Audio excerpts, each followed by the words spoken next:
Hey guys, and welcome back to another day of Vlogmas. Today I wanted to talk you through what I am currently reading. Originally I had planned on doing a wrap-up today, but actually I only finished one book during the month of November, and that was Social Ecology in the Digital Age by Daniel Stokels.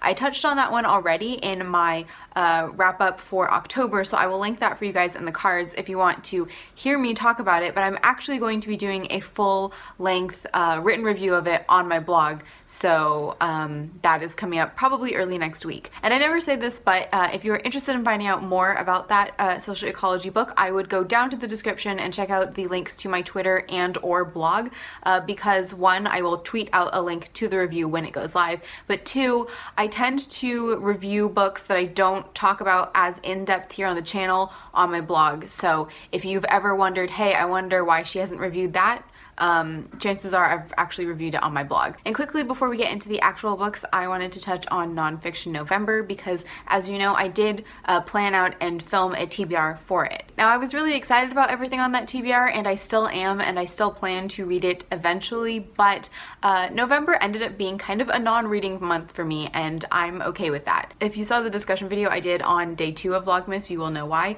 But basically in November, I did a lot of TV watching. I discovered the show The Brave on NBC, and it is my new favorite show. I've purchased the entire season on Amazon, and I have rewatched it, the whole thing, not just one episode, but I've rewatched the whole thing maybe 5 or 6 times already. So needless to say, because I was doing that, I wasn't reading in November. Actually, the only book off my TBR that I actually started at all was Code Talker by Chester Nez.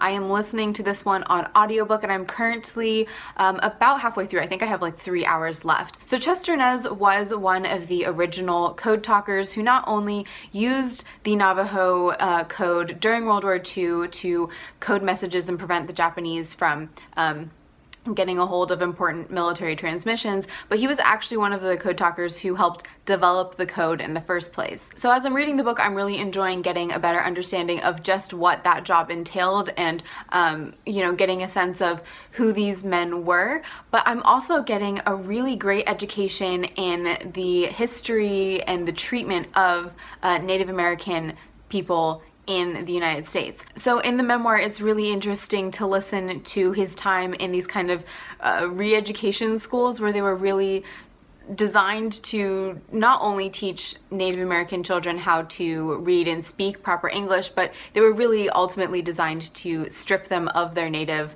culture and traditions and customs, and all of that has been incredibly fascinating and also kind of heartbreaking. I will probably finish Code Talker in the next day or so, so it probably won't be mentioned in my December wrap-up since I'm mentioning it here, but just know that I really am enjoying it, and it's a very fascinating listen, and I would definitely, oh my gosh, definitely recommend it. Can you see my brain short-circuiting? The other book that I was reading during the month of November was Pachinko by Min Jin Lee. Now this one has been getting a ton of fantastic buzz this year.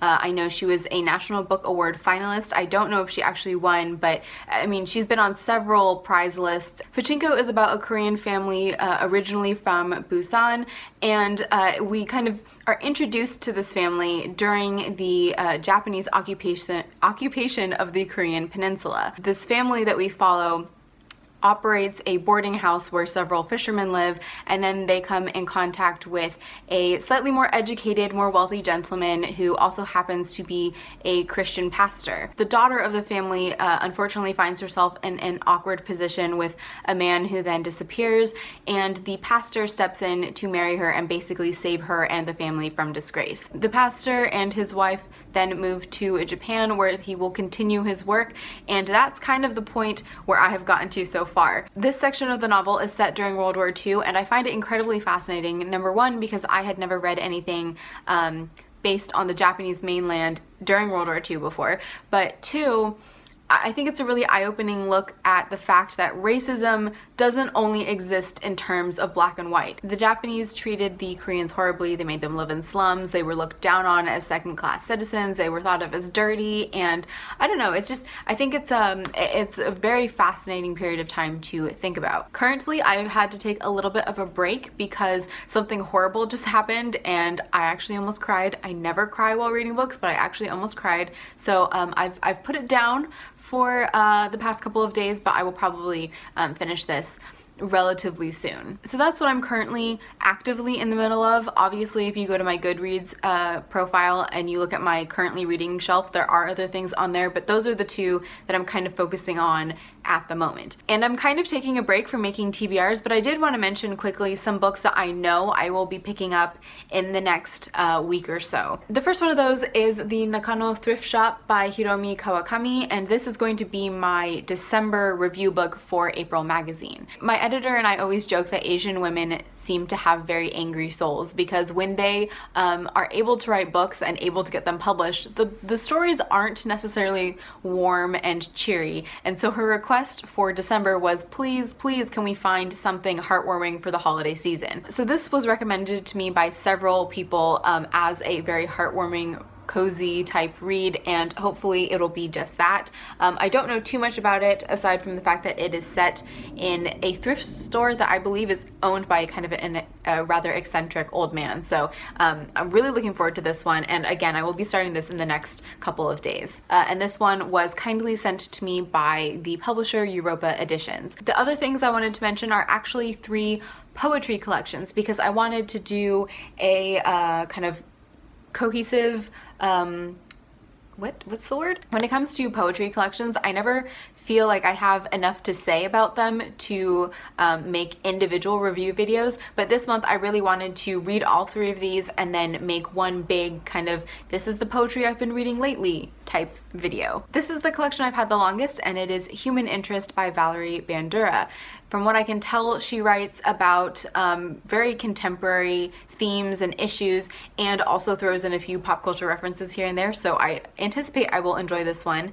This was actually sent to me by the publisher, Black Lawrence Press, and they also recently sent me this one, which is Gates by Sahar Muradi?